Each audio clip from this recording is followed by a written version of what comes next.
What's going on, guys? It's Tristan here, and this is my first video of my podcast.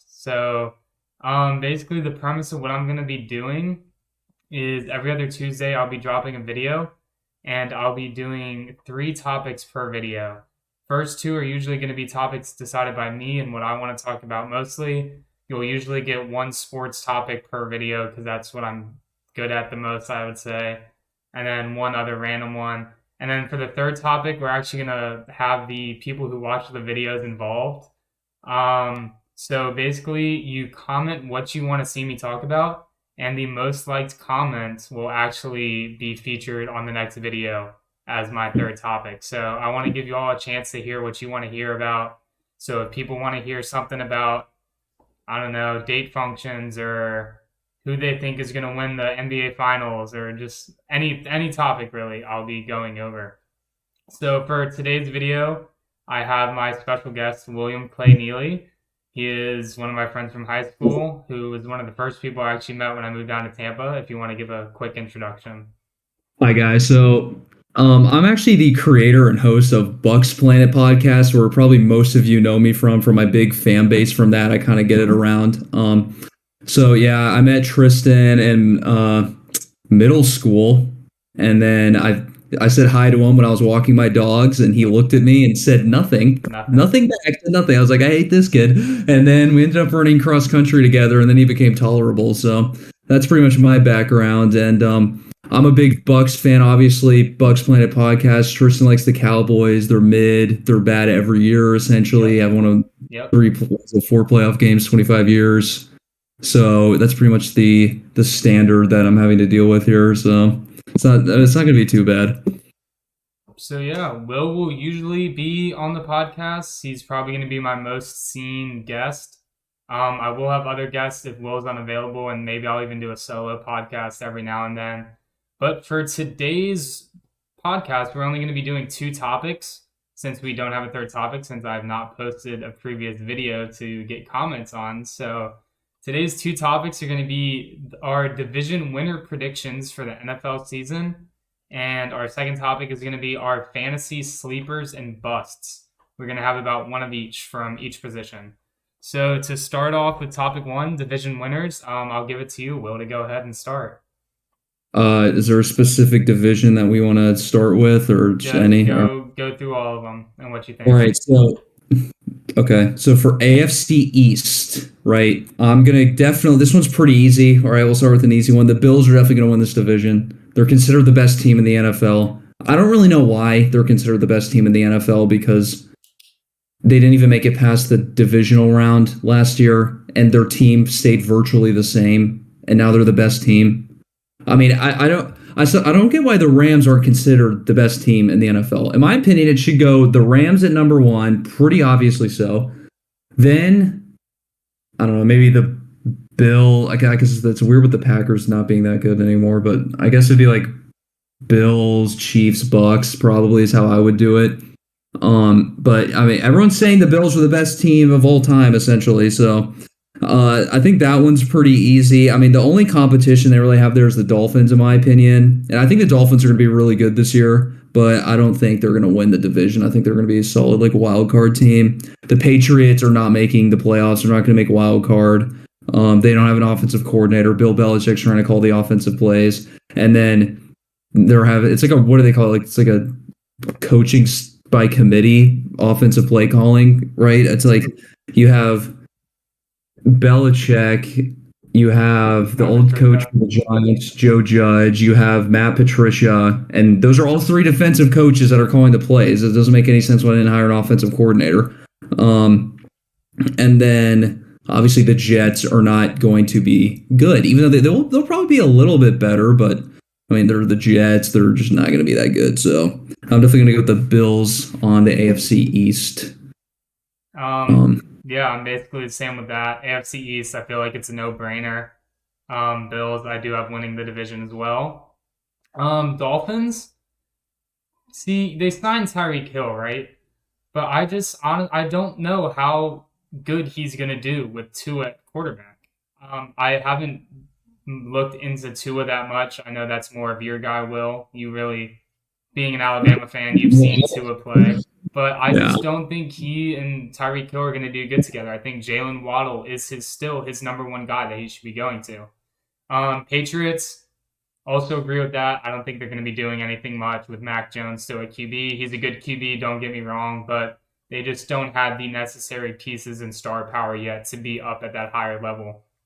Jets, don't really have to go much into that. It's the Jets. So, I mean, how about this? Do you think that the Jets will finish higher than the Patriots? I think the Jets are going to get 5 wins at most. I think they still have 2 or 3 more years of draft picks and acquiring free agents before they're They had a good. great job. I still think the Patriots are a mid team at best, but they're still better than the Jets, I feel, just because they have some pieces. But if you look at it from a talent standpoint, just pure talent, the Jets are probably better than the Patriots. I mean, you can't. I mean, who are the Patriots receivers? You have N'Keal Harry. I mean, sorry, no, he got traded. Yeah, he's not on there anymore. Yeah, I meant Jacoby Myers.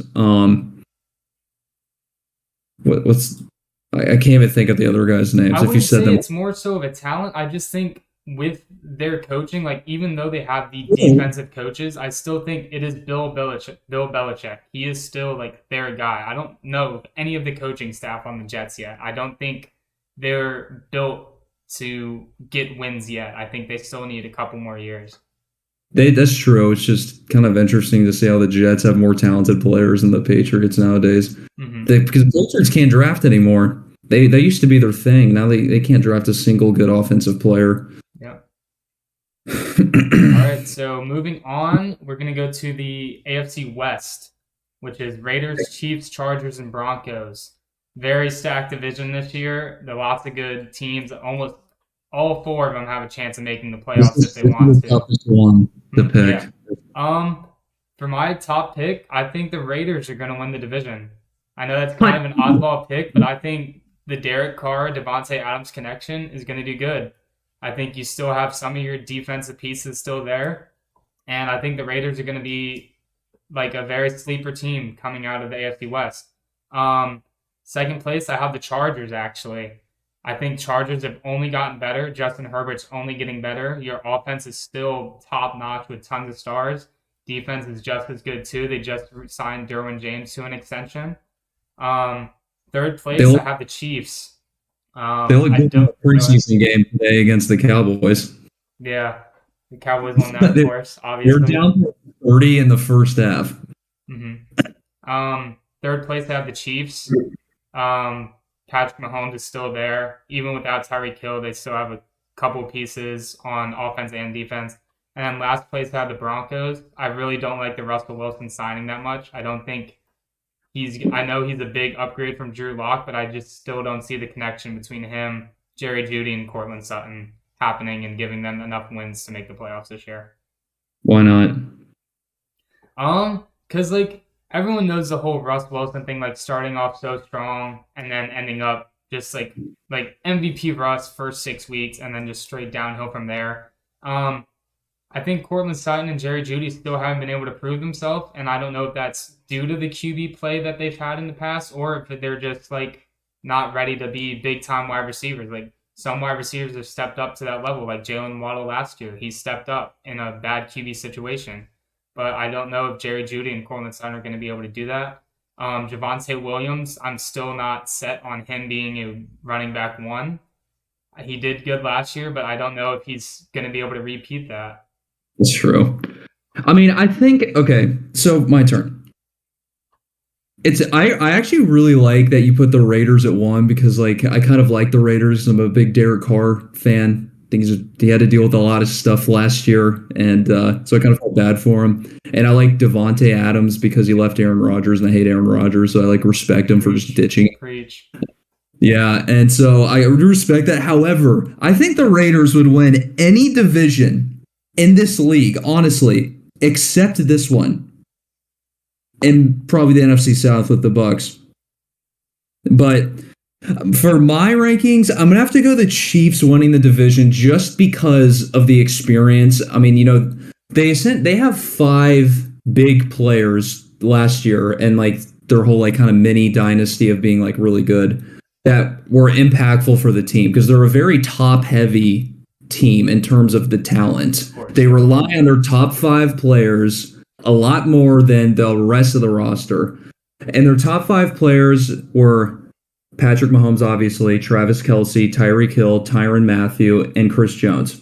Okay, they lost 2 of those top 5 players. So obviously Tyreek Hill went to the Dolphins, and Tyrann Mathieu, they didn't re-sign him, and he signed with the Saints. Yep. But they kind of replaced Tyrann Mathieu by signing another big-name safety, Justin Reed. So I kind of feel like it's a little bit of a replacement, even though that's obviously has yet to be seen.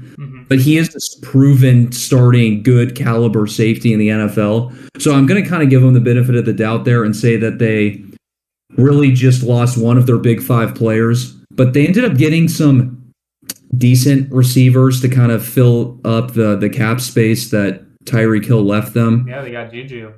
Yeah, they got Juju Smith-Schuster. They got Marquez Valdez-Scantling, who's obviously not really that good. I mean, he's just like an average receiver. I think what they really did was they got rid of Hill, who was a fantastic top 3 receiver in the league. And then, but after that, they didn't really have any other receivers that were even decent. I mean, they're all pretty bad. Mecole Hardman's pretty bad. I can't think of that other guy that they had that wasn't that good either. But now, since they're able to free up the cap space, instead of having one good receiver and the rest bad receivers, they kind of have like a more everyone's mediocre receiver. Mm-hmm. And Patrick Mahomes makes receivers good, I believe. Yeah. So I think that Juju, well, obviously he's not going to be as good as Tyreek Hill, but if he can stay healthy, he tore his ACL last year. I think that group of like better quality receivers overall, instead of just being top heavy to one receiver, will help their offense be a little bit more dynamic. So I still have them winning the division. They've been there before. They've been doing it the last how many years, and so just from experience, I'm gonna have to go them. I know it's kind of a basic take, but it's what I think is probably going to happen. The number 2, I'm going the Chargers. Justin Herbert did not make the playoffs last year, and probably the biggest crime that I've ever seen. They should have been. I mean, if you go back and watch that Chargers-Raiders game in the last week of the season, how many 4th down conversions did he have that were big-time throws? It was like nothing like I've ever seen it before in my life. And I think that this year he's going to take a massive step up, even more so than what he already has. I think that if Brandon Staley is a good coach, they'll be good. They look terrible today, but if Brandon Staley can really be the coach that they need for that team, I mean, they really have a chance of winning the division, to be honest. I just can't really give them the nod yet because I don't know if that coaching staff is going to be the correct one in the end because it has yet to be seen. They had such a good team last year, and they fell way short. They didn't make the playoffs. I mean, they let the stupid Steelers get in there, and I mean, that was because we could have had Chiefs versus Chargers in that playoff game instead of Chiefs versus Steelers, or I mean, we could have just gone to bed at 8 o'clock instead of watching that one. And then in 3rd place, I'm going with the Broncos, the Denver Broncos. I know. I don't know what you want me to say. Okay, a lot of people think the Broncos could win the division or get 2nd place. I mean, the Broncos, I think Russell Wilson's a great quarterback. I disagree with Tristan on this one. I think that he will be good for the Broncos. I think a lot of the, Russ gets hot, then he's cold thing was a lot to do with their stale offensive system that they had in Seattle. I mean, you have DK Metcalf, you look up interviews with him where he would just talk about that after, week 8, defenses would just figure them out, and then their offense would never change. Pete Carroll's a very old, stubborn coach. He's probably going to go in the Hall of Fame. He was a great coach, but I think the game kind of evolved away from him, and it's more you need a more dynamic offense throughout the season instead of this is what we're doing, we're never changing it. And so I think that was mostly the issue with Russ looking mid after week 8. Mm-hmm. So I think it's going to be a lot better now that he's in a new offense, and he probably has a lot more control over the offense than he had in Seattle. So I think that's going to help. And then last place, the Raiders. I feel bad because I like this team, and realistically, they could even win the division. I mean, it's not the worst take I've ever heard in my life. That's how good this division is. But I just can't see them running the table in this division. I mean, they just seem like the odd man out. Everyone's tied, and they're just a slight hair below. Mm-hmm. Um, I just I just have a lot of questions about their defense mostly. Their offense is going to be good, but the defense is just still kind of the same. So I guess we'll see how that goes. But yeah, that's my opinion on the AFC West. All right, you can move on to whatever division you want now. All right, so next we'll just go all AFC here first. So next is the AFC North. This is also a pretty good division. So this consists of the Baltimore Ravens, Cincinnati Bengals, Cleveland Browns, and Pittsburgh Steelers. So I think the Cincinnati Bengals are going to win the division again. Joe Burrow is the best quarterback in this division. He's now been to a Super Bowl. The Bengals have arguably the best receiving core in the league. They don't, but if you said that they do, you It's not a wouldn't hot get take, yeah, like people can see you wouldn't get beat up over that one. So they have the by far the best weapons in the league, and it's become more of a weapons league now. I mean, you need good receivers, and they have that. That's for sure. I mean, they have Jamar Chase, who's a superstar. You've got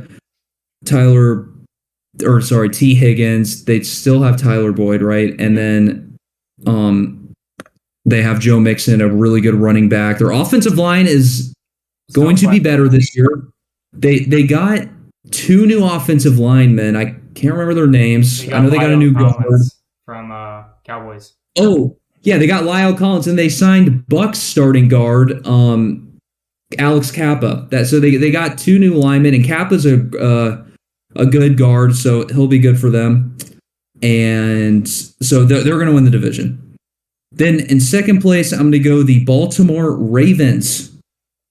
Lamar Jackson, I think, will be better this year because hopefully all of his running backs aren't going to get injured, so he can, hand the ball off a little bit more than he was. So it's like a little bit more of a balanced attack.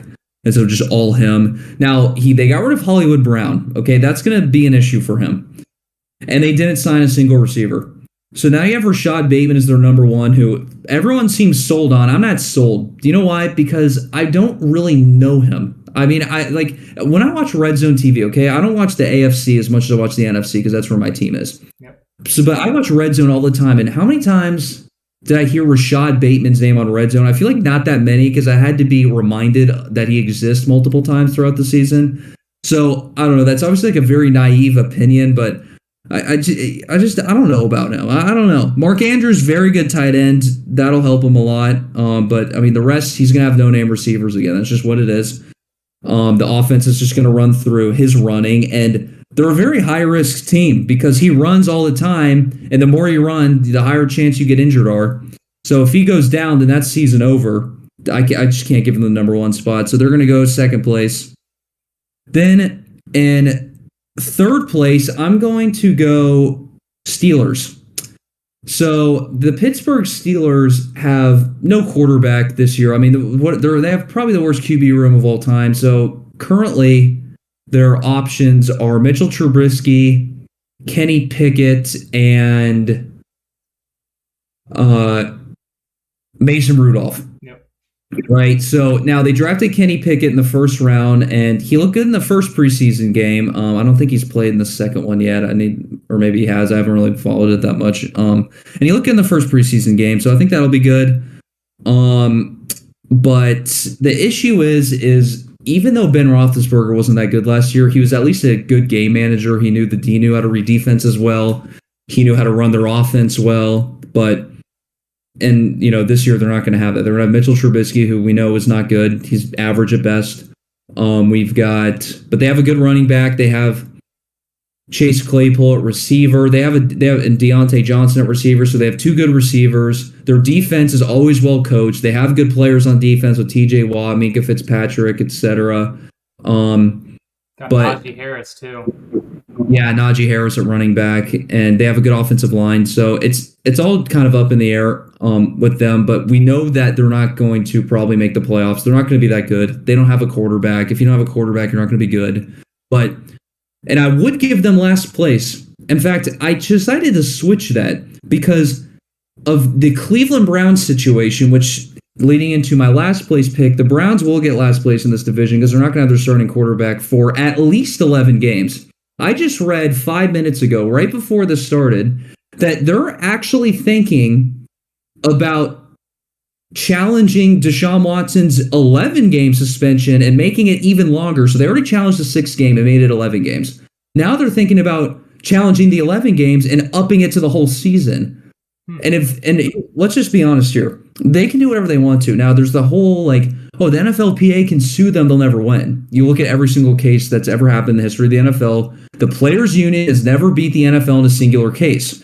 Even though there's a chance they could win, they're probably not going to. So if the NFL wants to suspend them a whole season, they can suspend them a whole season. And I can tell you right now, from what I've been reading, they have not been happy about the way Deshaun Watson has presented himself after all this, with saying, oh, I'm so sorry, I take responsibility for my actions. But then when he gets in front of a microphone, he's like, oh, I've maintained my innocence, I didn't do a single thing wrong. So they definitely have not liked that.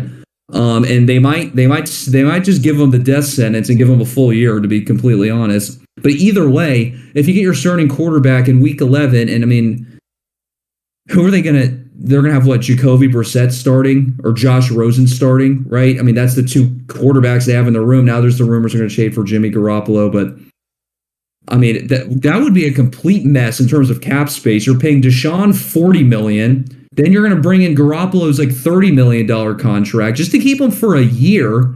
And for, not even for a year, for the first 11 games. And you're just paying that money for essentially a backup. So I don't really know what they're going to do with that. But there's too much noise. There's too much chaos. They screwed up their season. I think they're going to get last. Yeah, I completely agree with you on this division. I have the same standings. Bengals, they're still the team to beat. Do I think Jamar Chase is going to repeat his season last year? I don't think so. Is he still going to have an incredible season? Yes. Like there's no denying that Joe Burrow, Jamar Chase connection. Improved O-line, Joe Mixon, tons of talent on that team, tons of young talent on that team too. 3-4 years, they're going to be monsters. Like there's no doubting that they're going to be monsters, and I'm excited to see what's happening with that. Ravens, once again, agree. I think the offense has to run through Lamar Jackson.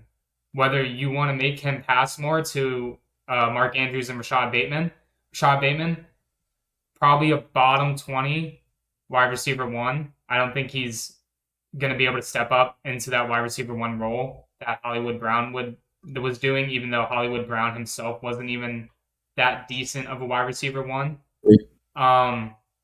You have J.K. Dobbins, who tore his ACL last year, ripped my fantasy team because of that, and Gus Edwards as well. Gus Edwards is already getting hurt. They don't think he's coming back till late season now. I saw that earlier. But I still think with their defense, their top defense, that they're going to be second in the division. I think they're going to be sneaking into the last playoff spot in the AFC. Steelers, they haven't had a losing record in what, like 10 years under Mike? Like it's crazy how with so little never had one under Mike Tomlin. Yeah, with Mike Tomlin, you're guaranteed a winning season. Mike Tomlin, top 5 coach in the NFL, I gotta say. So yeah, I have them. They're going to be average. I don't think they're going to get that many wins, but they're still going to be above 500.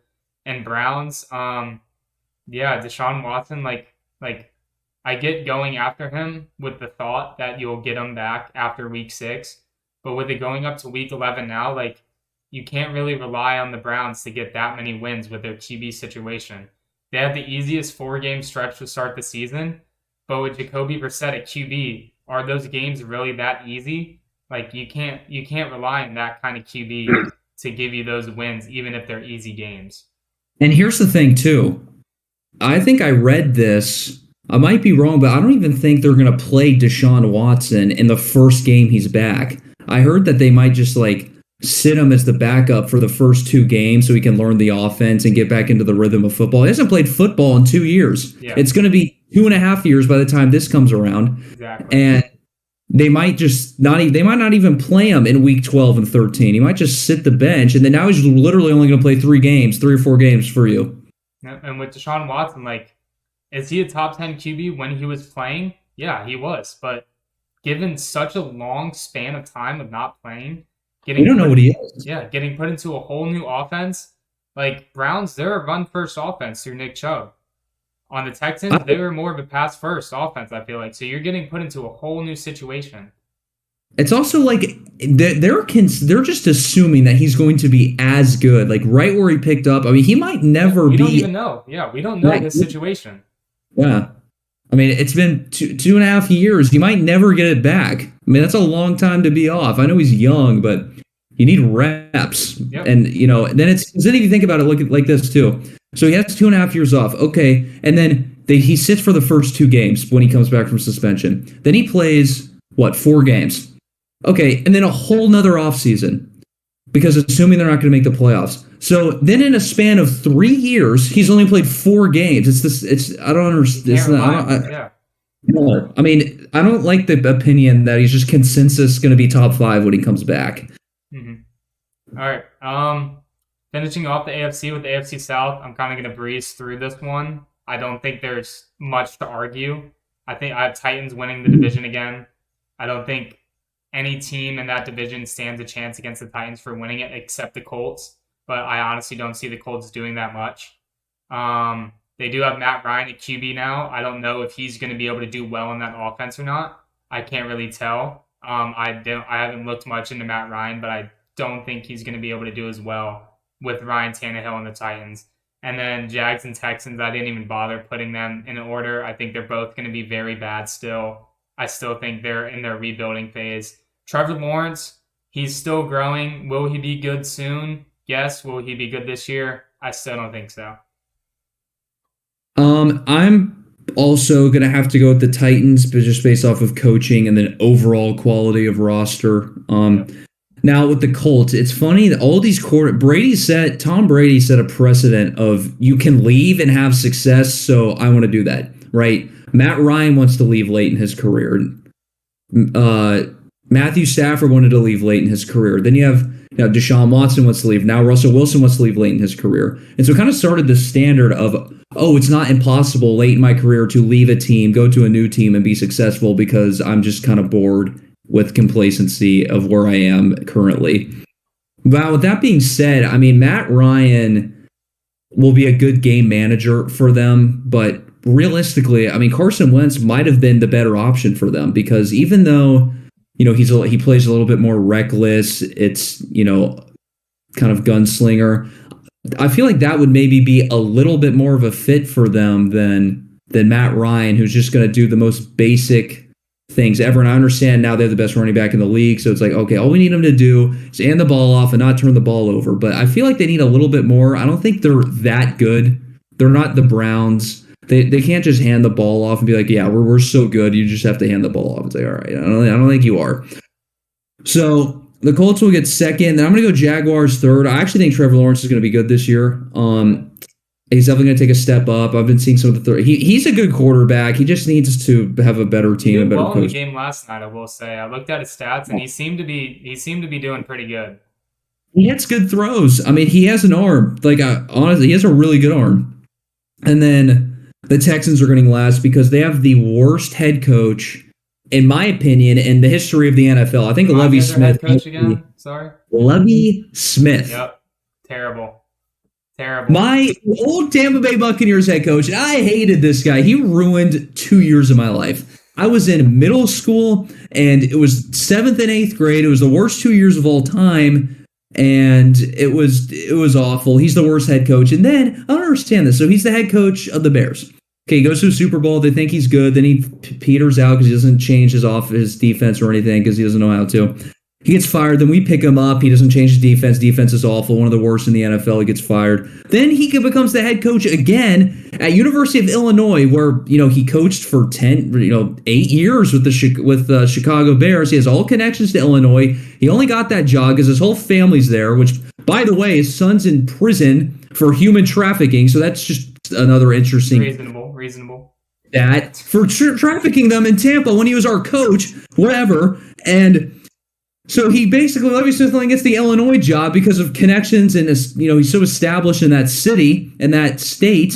And then they fired him there. They said, Lovie, we've had enough of you. You're our best friend and we're firing you because that's how bad you are. And then he gets hired as a Texas defensive coordinator, which how in the hell did that happen? I don't know. And then They promote him as the head coach. Does he give people like drugs? Does he blackmail them? I'm not sure because here's no. This guy does not deserve this many jobs. It's actually insane. Meanwhile, Mike Smith, the Bucs defensive coordinator, was just as bad as him. He never got another job again after we fired him. Dirk Cutter could barely get another job again. Then he got fired again from Atlanta. Now he's out for forever.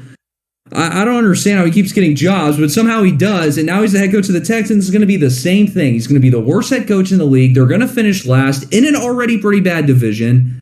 And that's going to be that. Okay. NFC. Yep. All right. So let's talk about the National Football Conference East division. Ooh, so yes. As you can see right here, we have Tristan. Cowboys about to drop some Cowboys. Now, if we're being totally honest, I think the Cowboys are going to win the division again this year. Okay, I mean, I wanted to just pick the Eagles just to irritate Tristan, but I'm not going to. I'll do that at a later time. So the Eagles.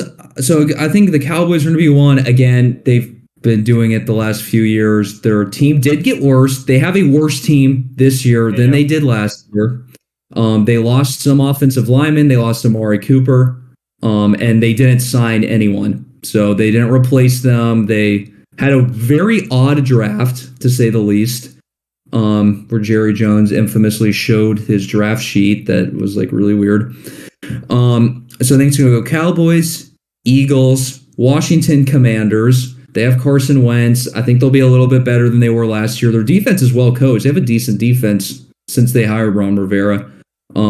So I think that they'll get third, and then the Giants will get last. They're arguably the worst team in the NFL. I don't think they are. I think they're bottom three, but I don't think they're 32nd. All right. Yeah, I think Cowboys, they're taking it again. NFC East hasn't had the same division winner twice in, I think, 17 years now. It's been a while, but Cowboys are the team to do it this year. We did lose Amari Cooper. Our wide receiver situation is kind of bad right now. We only have CeeDee Lamb, and we have some injuries with some other people. We're still waiting on Michael Gallup. Zeke and Pollard, top 5 running back duo. I think we're going to have to run through them until we get Michael Gallup back. We need to use Pollard a lot more. And if we do that, we will win games. We have the easiest schedule in the NFL. We have to win at least 11 games this year. I've looked at the schedule. There's if we lose and we don't get at least 11 wins, I'm disappointed in this year, and it is an L of a year. Defense, it's basically the same as last year. Only lost Randy Gregory, replaced him with Sam Williams, and we have Anthony Barr. We signed him as well recently. Anthony Barr is decent signing, just decent depth. Let's get to the draft. Jermaine Johnson is on the board for the Cowboys to draft, and we go offensive tackle. Now, I realize that, a no-name offensive tackle. We realize that Tyron Smith, he's gets injured for at least 6 games every season. But if you're going to draft a defensive end in Sam Williams in the 2nd round, why not just get the much better option with Jermaine Johnson in the 1st round? I would even liked Tyler Linderbaum at center that the Ravens drafted right after us, basically. But Tyler Smith, sorry. Tyler Smith at offensive tackle would have been there in the 2nd round. He is not getting picked before our 2nd round pick. We easily had him, I feel like. And just that draft rest of the draft, pretty good. We had some very good picks late in the draft. But those first 2 picks were so messed up that we could have such a better team built right now. Eagles, I have them finishing 2nd. I'm still not all in on Jalen Hurts. I don't think the A.J. Brown signing did anything at all to help the Eagles offense. I don't think they fit well at all. A.J. Brown is a deep receiver. Jalen Hurts is a run-first QB. He would rather scramble than throw the ball deep to A.J. Brown, and I'm set on that. Their defense did get better. They signed a cornerback. I forget who they signed, but they signed a very good cornerback to pair with Darius Slay. Moving on to the Commanders, I have in 3rd. Carson Wentz, I feel like, is going to do well in that system. I just don't think they have. Their defense is good, like you said, with Chase Young, led through Chase Young. But I still just don't see them outperforming the Eagles and the Cowboys. And then Giants, I think they're tanking this year, honestly. I think they're tanking to get Bryce Young. This is Daniel Jones. Like, if he messes up any in the slightest, he's gone. And I think Daniel Jones, knowing Daniel Jones, he's going to do that. And he is not going to last much longer. I think the Giants are winning 3 games at most and getting Bryce Young in the draft. Moving on to the NFC North. Vikings, Packers, Bears, and Lions. I have the Vikings winning, actually. I think the Vikings changing coaching, it was a very good idea. I think Kirk Cousins and Justin Jefferson are going to do even better than they did last year. Kirk Cousins is underrated in my opinion. I think he gets a lot of hate for like his like primetime situation, status, and all that. But Kirk Cousins, if you look at his stats, he is a good QB. But people just want to look at like the nitpicky moments of him doing bad and use that against him. I think he is a very good QB. I don't think the Packers are going to be able to beat the Vikings this year in the division. Aaron Rodgers has no one on offense besides Aaron Jones and A.J. Dillon. Have I doubted Aaron Rodgers in the past, and has he proved me wrong? Yeah. The step down from Devontae Adams to I don't even know their wide receiver one right now, to be honest. I just don't see how he gets it done on offense. Their defense, stellar. I love their defense. But just offense, you need to put points on the board, and I just don't see them doing that. Well, I'm like waiting for Aaron Rodgers to prove me wrong again. And I have Bears going third. I think Justin Fields is due for a big year. I think he's going to grow a lot and do a lot better. David Montgomery's back healthy. David Montgomery usually does good. Lost Allen Robinson. Darnell Mooney, still not high on him yet. I feel like he's got to prove himself still. And then I have Lions finishing last again. They got a lot of good pieces in the draft, but they're still not ready to make that jump.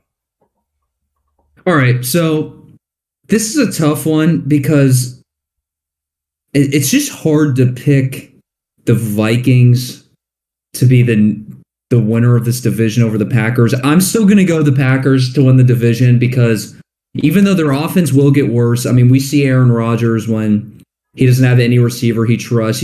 We already know what he's going to do. Yeah. He's going to dump it down to Aaron Jones on it's going to be 3rd and 15, game on the line. He's going to throw like a 2-yard pass to Aaron Jones, and he's going to be like, oh, no one's open. And then you're going to look at the film. He's going to have all 5 receivers open and then he throws it to Aaron Jones, who's not going to get the first down because he just doesn't trust him. We saw in the playoff game. But Rodgers is good in the regular season. He's obviously won back-to-back MVPs. I think he's a little bit more concerned with his stat line than he is with the team winning. Like I said in the example, instead of maybe trusting one of your rookie receivers on 3rd and 15, he'd rather not have the interception to touchdown ratio be impacted and just dump it down to Aaron Jones. It's so obvious he does it. He always brings it up in every interview how good his TD to INT ratio is, but then you look at any other stat he's ever had in terms of winning in the playoffs, and it's just not there because he hasn't won in over a decade, a Super Bowl in over a decade. And there's no excuses anymore because the last 2 years, it used to always be, oh, well, it's so hard to win on the road. It's so hard to, we go to at Arizona. We're going at Atlanta. It's so loud. It's so hard. I'm Aaron Rodgers. I'm not actually that good. And then the last 2 years, there's no excuses. They've had the number 1 seed in the conference. They have the bye. Every playoff game is going to be home. And what do? They still can't even get to the Super Bowl. They can't even get there. Yep. They let the 49ers, who are a wild card team, come into their stadium in the snow. And they lose to that game. They lose that game. Then they let Tampa put up a touchdown in that game. It was such a defensively game. It was such a defense first game. I don't even think they scored, if I remember correctly. Yeah. Well, they scored off the special teams touchdown. The 49ers did. Blocked the punt. And then Rodgers special teams let us down there. You let us down there, pal, when you didn't do anything. Okay? That should be the notion. Okay? Because, what was the score of that game? It was very low. It was very low scoring. And then meanwhile, when Rodgers had one last drive, it was 4th down. or it was third down, I guess, because they were forced to punt it and then they never got the ball back. He throws it double coverage to Devontae Adams, even though Marquez Valdez-Scantling is wide open over the middle, right? We've all seen that play, but he doesn't do it. So anyways, I still think they're going to win the division because they're good in the regular season and they have a good defense and they have a good head coach. And they've been running this division. And mostly because I don't think the Vikings defense is very good. So I think that when they play the Vikings, they're going to beat them twice. I think they're going to beat the Vikings twice. That's going to be the difference maker. So then we go to the Vikings, right? So obviously we've kind of already been over that. Kirk Cousins is underrated. They have arguably the best receiver in the NFL playing for them. Really good running back. They have a new offensive head coach. And so I think they'll be pretty good. But just not quite enough to get over the Packers. So then I'm going to put the Bears in third. I don't think Justin Fields will be very good. I think he's going to be a bust. I have a friend up here who's a Bears fan. I'm going to send him this exact clip. I think Justin Fields is trash. He's not a good quarterback. And I don't think he's even going to be better this year. And this is what they're going to say. This is what all these Bear fans are always saying, oh, it's the offensive line, it's the offensive line. And then you're going to look at the film because I already said this crap was already going on last game where, you have all these like NFL analysts that don't know what the hell's going on. And they're posting, oh my gosh, look at Justin Fields. He's under so much pressure every down. And they've created this like compilation 1-minute clip. You've probably seen it on Twitter of him getting pass rushed. Meanwhile, on every single play, it was his fault. Every single one of them. I almost had it pulled up. The first play was a screen that he took way too long to throw. Okay, so for the people that don't know what a screen is, right? All your offensive linemen move out somewhere and protect for the running back, and the quarterback's just supposed to snap and throw it. But, he's like, larger than life. He's not going to throw it on time. So then he throws it late, and then it looks like he's getting pass rushed. And then all like the NFL commentators are like, oh my gosh, I feel so bad for him. Then we go to a few plays later where he has a clean pocket, but there's a guy slightly close to him. Slightly. Okay, he's within a slight amount. But there's receivers wide open over the middle, and instead he like goes in, then he goes out, and he runs around, and he goes to Alabama and back, and then he throws an incomplete pass, and everyone blames it. Everyone's like, "Oh my gosh, the offensive line." And this happened over and over and over again. The truth is, he's seeing ghosts. Okay, he's scared. He doesn't stand in the pocket and throw accurate passes. He's an improviser. He doesn't. I don't think he's gonna be good. Improviser take, yeah, I'll agree with that. I think he's a bust. Okay, and so far in the preseason hasn't taken any. I mean, there's no progress in my opinion. So, and then in last place we have the Lions, and I am so sick of this Dan Campbell crap. So just because he goes up there and he starts crying, I'm supposed to say he's a good head coach. Bravo, he cares. Okay, I think all of them care, but everyone's like, oh my gosh, Dan Campbell. This is he's going to be the greatest head coach of all time. He's the guy for the Lions. He's the guy. And then all they do is make the worst coaching decisions I've ever seen in my life last season. That's all they did. That's all they did. And then somehow, just because he goes and cries in a press conference, he's suddenly a good coach. Good. He has passion. 3-13. Sick. Dude, he's really cool. Okay, 2-15. I mean, what do you want me to say here? I think they're going to finish last, and I think they're going to fire Dan Campbell, and it's going to be really funny because everyone's on his side. There has to be some guy against him. I'm the guy against him because I don't think he's a good coach. Just because he cries doesn't mean I have to like him. All right, next. NFC West. This is probably the toughest division. This is the toughest division of the NFC. Yeah. Cardinals, Rams, 49ers, Seahawks, right? That is the teams in the division. I believe that the Rams will win outright in this division. They are just as good, in my opinion, as they were last year. Their biggest weakness last year is they had terrible linebackers. They signed Bobby Wagner. Now they have a really good linebacker and a good defensive leader. The only concern is Matthew Stafford's, elbow arthritis thing that's going on. Some people say he might get Tommy John's, and then in that case, you obviously will be winning 0 games. So, but we're obviously going to assume that's not going to happen. And they have the best receiver, in my opinion, arguably in the NFL, Cooper Kupp. They signed Allen Robinson, which I think is super, super underrated signing for them. He's a lot better than Robert Woods, and he honestly, to an extent, might be even better than Odell because because he's a little bit younger, a little less injury prone. He might be even more productive than Odell was. We'll see. But definitely going to be on par with them. And they have Cam Akers, a good running back. They have good offensive line. I think they're the team to beat. They have great defensive stars, obviously Ramsey and Donald and Wagner. And so they have good, great players. So I think they're going to win outright. Coming in second place, I'm going to go with the Cardinals. And this might be a hot take because I'm not the biggest Kyler Murray fan, but I do think he's good. He's very talented. And I think that they can edge by the 49ers because I believe the 49ers starting Trey Lance is going to be a disaster. I don't think Trey Lance is going to be that good. A lot of people think he's going to be good. I don't know. Like I'm more of like a remains to be seen kind of guy. I mean, he barely played in college, right? He took that year off because of COVID. Yep. He played. Well, it wasn't even really his fault because that whole conference just didn't play. But still, I mean, and then he didn't. Obviously, he was a backup all last year. It's just he's either going to be really good or really bad, and I think he's going to be really bad. That I'm going on that side. And so I'm going to say the Cardinals just by default are better, even though I don't think the Cardinals are like an insanely good team. I think they're just above average team. And then the Seahawks with Drew Lock and Pete Carroll and that aging offense and that aging defense without Bobby Wagner, they're going to get last place. Yeah, Rams, like the amount of times I've seen them sign a player and I'm like, how do you still have the money to sign these players? It's just absolutely unreal. It's just crazy to me how they're able to sign so many stars and still have money to go out and get another star.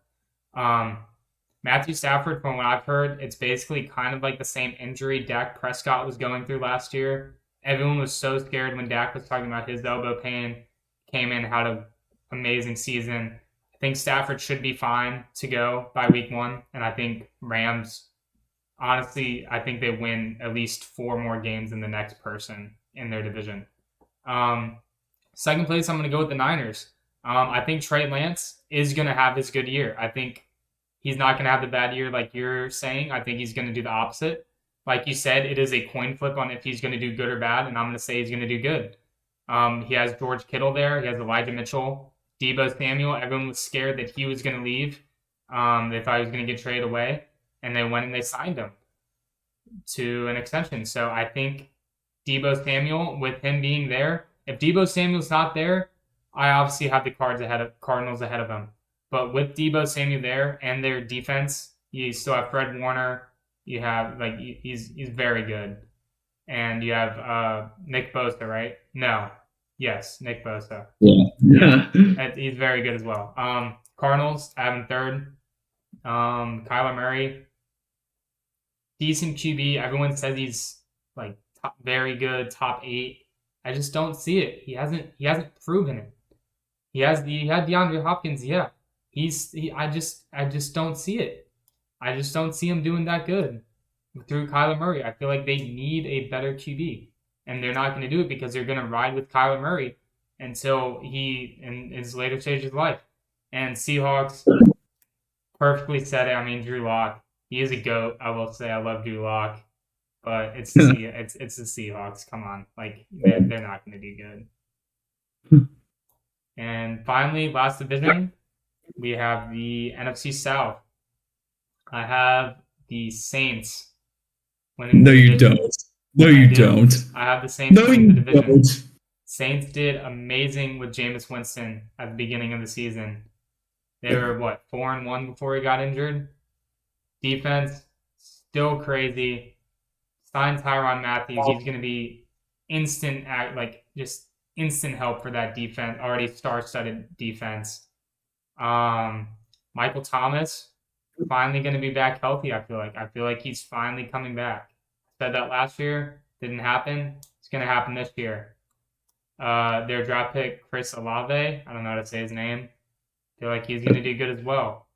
And Alvin Kamara, I feel like he's going to evade that suspension. If he doesn't evade the suspension, then I have Bucs winning the division. But as of now, if he is playing, Saints are taking the division. Bucs, second place. It's Tom Brady. Like, you can't deny Tom Brady's greatness and their star-studded offense and defense. Like it's just crazy to see how Tom Brady's still going at this age and is performing so well. Um, Third place, I've got the Panthers, and fourth place, I have the Falcons. I don't really have much to say for either of them. They're both going to be bad teams. I'll let you go with this one since this is your probably most known division, I'd say. Okay, so let me just start by saying that what you just said made absolutely a negative amount of sense. So the Saints will not be winning the division because I understand they beat us. They beat the Bucs in regular season. Okay, well, first of all, one game and one game only has mattered the past 3 years. They beat us, they sweep us every year the past 3 years. Only one of those games mattered, and we won that game because it was in the playoffs. Just wanted to get that out there. Now, in terms of winning the division, okay, it's known. The Bucs have arguably the hardest schedule in the NFL. Okay, we have the Cowboys, we have the Chiefs, Packers, Rams, Bengals, Cardinals. We have the Titans, I believe. Yeah, so we have all these hard teams. Okay, whatever. So, and then obviously the Saints twice, and they usually have our number. Now, I don't know if this audience is going to be really familiar with how the NFL schedule makers do their schedules, but basically everyone in the division, besides 3 games now actually because they extended it, 3 games are based on how you finished last season and then how the other team you played finished last season. The rest, you have the same schedule as your division. You just play them different weeks. Yep. So we have this hard schedule with the rest of our division. Okay, if you put all of us, these teams in the division, and you give them all the same schedule virtually, which they have, there's no way the Bucs don't come out of there with the best record, okay? The Saints have to play all those same teams except for the Packers and Chiefs. They have to play all those same teams. So, and yeah, we have to play the 49ers too because we play that division. So, there's no way the Saints, virtually same division, same schedule, finish any better than we finished. I know, they went, what were they, 5-2 under Winston before he went down? Yep. Okay, well, I'm going to ask you this. Do you know what the Saints are missing majorly from last year and then into this year? Do you know what they're missing? Sean Payton. Sean Payton, their head coach, who's a really good head coach. I can't stand him. I've quite frankly don't understand why he's allowed to coach in the NFL after Bountygate. I mean, that's a literal crime, but that's okay. They don't have Sean Payton anymore, the offensive genius, right, who can't win in the playoffs, so it's whatever. So you have him, and he's gone. So now they have Dennis Allen being their head coach, and sure, he has a good defense when they play us, okay? But the reality is their defense is good but not great. And their offense with Jameis Winston without Sean Payton, I do not trust that really at all. Now they have what? They're going to say they have good receivers because Michael Thomas is a complete crapshoot if he's going to be any good. You've got, Chris Olave, you said they drafted, and their defense, we already talked about that. But the main issue, I think, with the Saints is they're significantly less talented than the Bucs are, significantly. And I think this is the year the Bucs actually beat the Saints in the regular season, and I believe that's going to happen in week 2 when we play them. There's no reason why the Bucs shouldn't sweep them. It's such a mental thing. But one of the main issues with the Saints is their players are just such basket cases. They're so loud and noisy that I feel like they cause this unnecessary drama all the time with all their Gardner Johnsons and Marshawn Lattimore's and Michael Thomas drama that's always ensuing, and Cam Jordan's always running his mouth. It's too loud. I feel like I feel like when something goes wrong with the Saints, they never bounce back because they get loud, they commit a bunch of penalties, and then they can never just get back in it. The Saints are getting second place in this division. I don't know what you want me to say. They're getting second. Bucs first. Okay.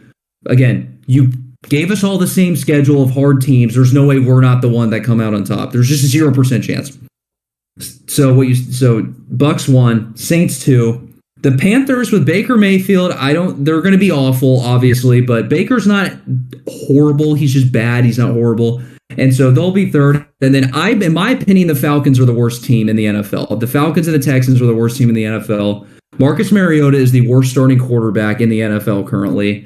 and their only offensive weapons, Cordero Patterson with Calvin Ridley out, and their defense is atrocious. They literally set a record for, or almost set a record for least amount of sacks in a season, or least amount of pressure on a quarterback in a season. So they're going to be really, really, really bad. But most importantly, the Bucs will finish on top. Okay, enough of this. Thank you. All right, so that's our division winner predictions and how the rest of it's going to go. So let's move on to topic 2. We spent a lot of time on that first topic, so I'm going to be breezing by mine a little. I'll be giving small explanations for each one. Don't really have to go much into depth as we did for the division since it's just single players. And so for my fantasy sleepers, at QB, I have Derek Carr. I just love the Devontae Adams signing. I think it's just going to be so good. They're old teammates in college, and I just think that connection is going to be there. I think Josh Jacobs going to be good. Hunter Renfrow going to be good. Darren Waller going to be good. He has so many weapons, and he's being drafted so late. I have him as my backup QB. I could start him if I wanted to, but I have Dak Prescott, so obviously I'm going to start Dak Prescott. He's my boy.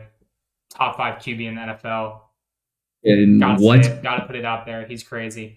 Running back, I am going to a Cowboys running back, and that is Ezekiel Elliott. Everyone loves to hate on Ezekiel Elliott. Oh, he's washed. Oh, he's regressed. He has finished top 10 in fantasy running backs every single season he's played in. That's all I have to say.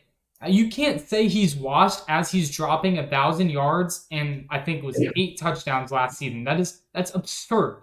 It's purely the fact because they run so much. No, they don't. They are a very balanced offense. They are a very balanced offense. It's just absurd how much hate Zeke gets. It's purely because he's on the Cowboys, in my opinion. I had him on my fantasy team last year, and I got dead last. He finished RB8 last year. Zeke was not your problem. Zeke was definitely part of the problem. There was a lot of problems, and he was one of the problems. And it's not because of Zeke. Zeke was your best player on that team. He finishes top 10. Oh, he finishes top 10. Yes. He finishes 10. He finishes 10. No, he doesn't. That's the thing. I expect my number 5 overall pick to not finish 10th out of the running backs. I expect, I don't know, top 5, top 3. That's good value. Not 10. Oh, he's 10. Oh, but he's 10. Keep hating. Congrats. Moving on to wide receiver. Sleeper. Christian Kirk. I said Trevor Lawrence was due to have a better year than he did last year. Is he going to be a top QB? No. Is he going to be a decent QB? Yes. Christian Kirk. Clear wide receiver 1 on that team. I think Christian Kirk's set for a good year. And sleeper tight end, I have Mike Gesicki. On the Dolphins. That was Tua Tagovailoa's guy to go to last year besides Jalen Waddle. Mike Gesicki would have a 5-point game and then an 18-point game. He is going to raise his average this year. I think he averages over 10 points a game this season because Tyreek Hill is going to draw defenders off of Mike Gesicki. Jalen Waddle going to draw defenders off Mike Gesicki. Mike Gesicki is due for a good year. Okay, well, starting with my sleepers, I would actually, before I get into that, it's funny because Tristan goes on this podcast, everyone, and he says, oh, Zeke's one of the biggest sleepers you've ever seen in your life. If you get him in the 3rd round, that's insane. That's insane. You get him in the 3rd round, that is one of the greatest picks he's ever seen in his life. If it's mid to late round pick. But it's interesting because when Tristan had the chance to take Zeke in the 3rd round, he took James Conner. He got picked before me. Alex picked him. James Conner over him. Alex picked him at the beginning of the 3rd round. No, you picked James Conner when he was Zeke. I went Jay Jettas, and then I went. Oh, I did. Shit, I know you did. I know. I thought it was gonna fall to me, to be honest. But I was so pissed when he got picked. Him on the floor. Tristan got greedy. He got his hand caught in the cookie jar, and he got picked before. So if you're listening to this and you're like, I have to do what Tristan says. Tristan doesn't even practice what he preaches. He doesn't. He took James Conner over Ezekiel Elliott. Yep. Okay. So, that's his cross to bear, I guess. So my sleepers. Let's get into my sleepers are actually sleepers. So Number one, I have Oh Allen God. Robinson for the Rams. He's going pretty late in the round. He's going after Chris Godwin, and I think he's going to do better than Chris Godwin because Chris Godwin's coming off an ACL injury and he's battling more receivers. Allen Robinson's going to be the bona fide number two, and especially if you're in a PPR league, he has a ton of receptions because he's mostly known for consistent hands and good route running. That's just what Stafford loves, and I'm sure Sean McVay is scheming up so many offensive plays that are just featuring him like he did with Cooper Kupp. I think it's going to be a great compliment. I think he's going to get a ton of receptions and a ton of targets. I think Allen Robinson is one of the biggest sleepers in the draft. And then my second one is Gabriel Davis for the Buffalo Bills. So Tristan over here is kind of just, balking at this because he's like, oh, you only drafted him for one game. You only drafted him for one game. Okay, here's the thing, though. Because that game happened, it shows that he's good. Because you can't be bad and have that kind of a game. You can't be mid and have that kind of a game. And let me explain to you what I mean by that. So, Tristan, you have a receiver named James Washington, correct? Yes. Would you ever have a game? It's just like seriously, where you could see James Washington having 4 touchdowns? No. In a game? No. Over 200? No. You couldn't. Could you see? I'm just trying to think of random receivers. When Adam Humphries was on the Bucs, would he ever have 4 touchdowns? No. If you have 4 touchdowns and 230 yards in an intense playoff game, that means you're good. Okay. Now that doesn't mean you're going to do that every game. I understand. But that means you can be good. And it's not like he did 0 things the rest of the year. I mean, he didn't have a great season, but he had games where he had 2 touchdowns. He had 25 points in week 15. He had 15 in week 14. That's kind of when he started getting on the map more. And the Bills lost some of their receivers. They don't have Emmanuel Sanders this year. That Josh Allen looked at him all the time. They don't. Do they have Cole Beasley? He's a free agent right now, I'm pretty sure. Let me look that up just real quick. Cole Beasley. While you're doing that, let me ask you a question. Do you consider Sammy Watkins a good receiver? I honestly I've met Sammy Watkins. He's a great guy. Is he a good receiver? I would say he's an average receiver. That's what I would say. What is Sammy Watkins known for?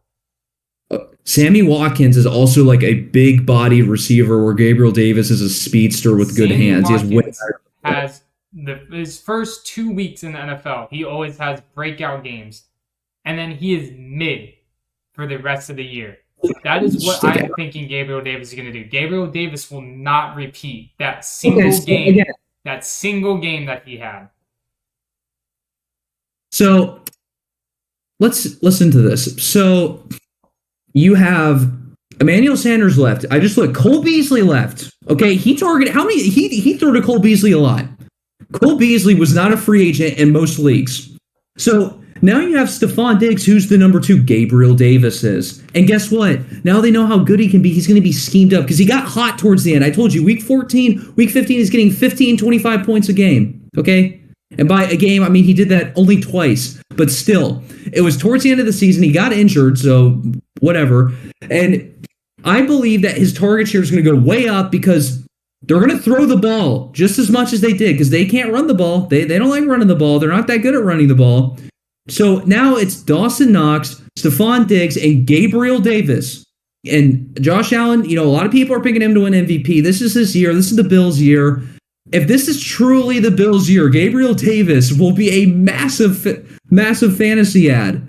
And I believe it is. They are going to have a great season. He's going to be a big part of the offense because he's going to take some of that target share that through the void that Cole Beasley and Emmanuel Sanders left. That's what I believe will happen. And then my third fantasy sleeper. This is going to be kind of interesting because a lot of you guys, he's probably a free agent in every league, but there's something to monitor or something to pick up if you have room. The Bucs drafted a running back in the 3rd round this year out of Arizona State named Rachaad White. And in the first preseason game, his stats were so much better than the other running backs because currently on the depth chart, you've got who did the Bucs play in the first preseason game? They have Leonard Fournette. Dolphins. Let me just to pull up the stat sheet here real quick. The We were Bucks at that current. game, by the way, people watching. Will and I Yeah, both we did were at the attend the game. game, and it was a very good game, even though the Bucks lost The by Bucks. shanking the kick. The Bucks.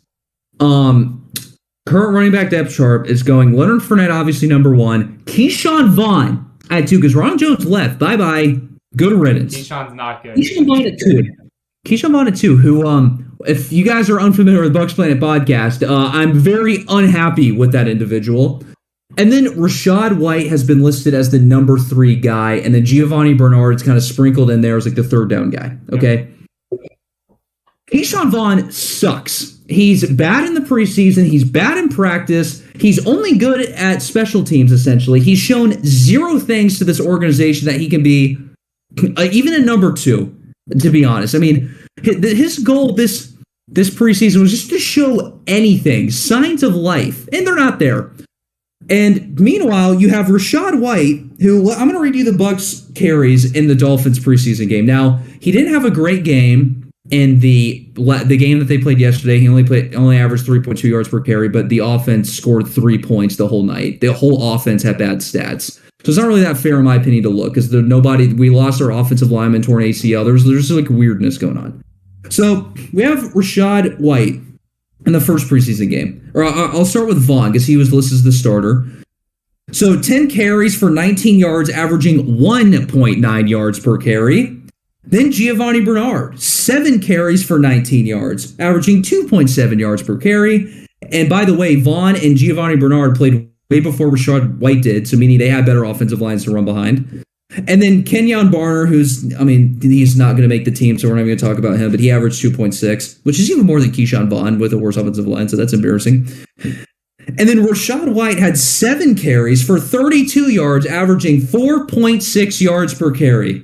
And he did good catching the ball, even though on one play, Trask flipped it to him and it got intercepted. It was kind of a weird play. It wasn't really anyone's fault. Yeah. Even though I didn't watch the preseason game yesterday, but I heard that he did catch a ball and fumbled and lost the fumble. So that's a little bit concerning. But my point is, he's going to be the number 2 back in Tampa.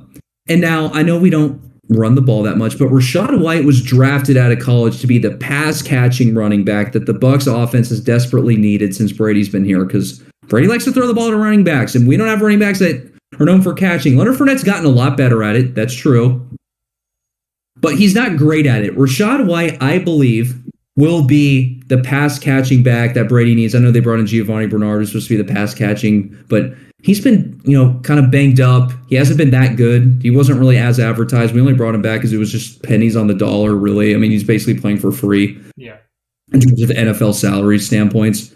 So I believe that Rachaad White's going to be the number 2, and he's going to catch a lot of passes, and I think he has insane upside if Leonard Fournette gets injured. And Leonard Fournette usually misses 1 or 2 games a season. Rachaad White's going to be the starter, and I believe he's going to be very good. Thank you. All right. Moving on to my bust for fantasy. QB. I kind of mentioned this when we were talking about division winners.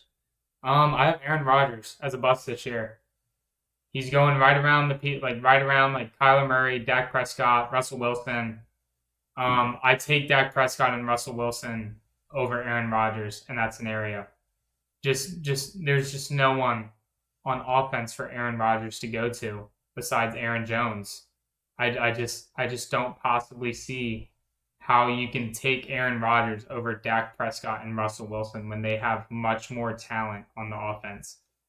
Like Aaron Rodgers, does he make it happen? Yeah.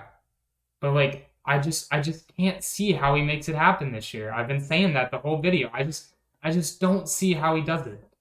Running backs, I have Breece Hall. You got to realize, Breece Hall, yeah, he's a rookie. Yeah, he's a stud. He was a stud. It's the Jets. You got to understand, it's the Jets. There's a fantasy saying you can be such a good receiver or running back, but if you're on a bad team, it's not going to work. Clear example of this: Terry McLaurin. Terry McLaurin, I think he's a top 20 receiver in the league, but he just doesn't get the production because his QB sucks. His team sucks. It's the Jets. Like, it's that simple. It's the Jets. You can't do anything on the Jets. Wide receivers, I actually have two. I have Tyreek Hill. I know he's a very good wide receiver. He's going in like first 2 rounds, but I think he's going to be a bust. I think he is going to be more of a person to get the coverage away from the people who are going to produce more, which is Mike Gesicki, who I have as my sleeper, and Jalen Waddle, who I think is going to do the same production as he did last year. I don't think Tyreek Hill is going to do good with Tua. And my second wide receiver bust, I have A.J. Brown. Basically the same deal. I just don't think Jalen Hurts and A.J. Brown are going to work well together. I feel like it's just two different concepts with them. And then finally moving into tight end, I have T.J. Hawkinson. It's kind of like my take on Breece Hall. It's the Lions. Like, their QB. It was the Lions last year, and he did decent. The thing with Hawkinson is he is so good at getting a steady, 6 points per game. That's what I expect. You will never see him getting over 15 points, which is what I'm drafting for in tight ends. When I draft a tight end, I'm expecting them to get over 10 points a game. And sure, some people, if they want to pick up Hawkinson late for that average of 5-6 points a game, go ahead. I'm not doing that. I'm drafting for upside at the tight end position, and that's why I drafted George Kittle in my fantasy draft. Games where he got over 15, but what? He had 6 games where he got over 15 points. He's mid. He's mid. It's the Lions. 5 games. And he was injured for 5 games, too. So out of the 10 games he played, almost half of them were over 15. Well, then my research was wrong, but I still don't think Hawkinson's doing good. I can't see it. He's a good tight end, don't get me wrong. But I feel like there's 5 tight ends that is a must draft. I feel like you have to draft one of the top 5 tight ends this year. I don't think you can just settle for a bottom tight end. Okay, whatever. It's funny because, again, guys, Tristan, again, is not practicing what he's preaching because Tristan last year drafted Mike Gesicki in literally the last round of the draft. He drafted a kicker and he drafted a defense 2 years ago. Before he drafted a tight end. But yet, this apparently now we have to draft. Different year. Okay, I might be confusing my years, but I just remembered he did that once. Who's your tight end this year? George Kittle. Okay, yeah. I'm actually glad we're segueing into that. So for my bust, I don't have it marked by position, but I have a few. So one of mine is going to be Amari Cooper. Now, pretty obvious. He's going to have a horrendous quarterback situation in the beginning. Yep. And that's pretty much it. I mean, there's no Deshaun Watson. You have Jacoby Brissett.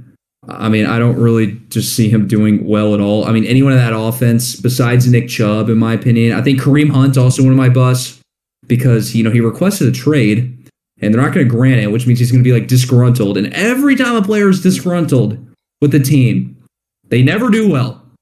Okay, Aaron Rodgers is a little bit of an exception, but even then, he's always drama, so it's kind of a standard for him that it is this year specifically, he's no, every year is irritated, so this is what it is. So I think, I can't remember who else I was going to say.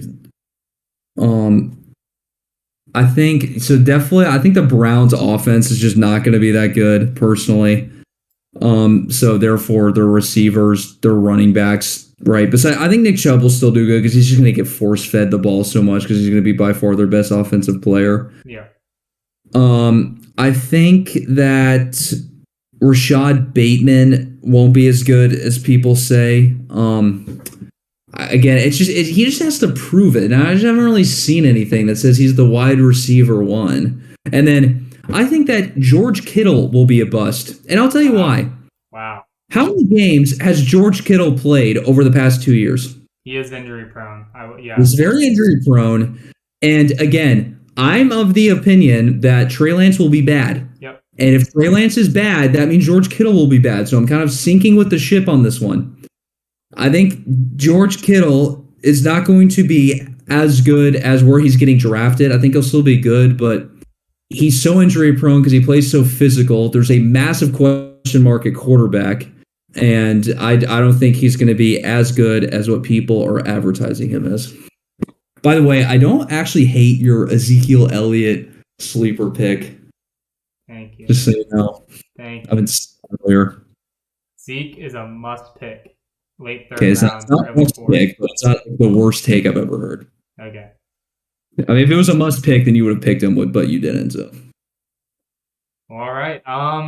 That that ends my first episode of T-Dog Tuesdays. I think I'm still growing. I'm still learning how to do this. So production may be a little bad at first, but I'm gonna see what works, do what works, grow from it, learn from it, get better. Hopefully, if you enjoyed, leave a comment, leave a like.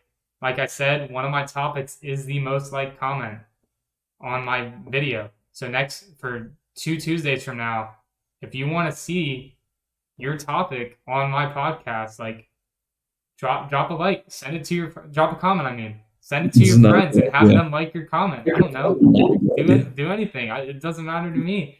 But yeah, thanks for watching, and see you in 2 weeks.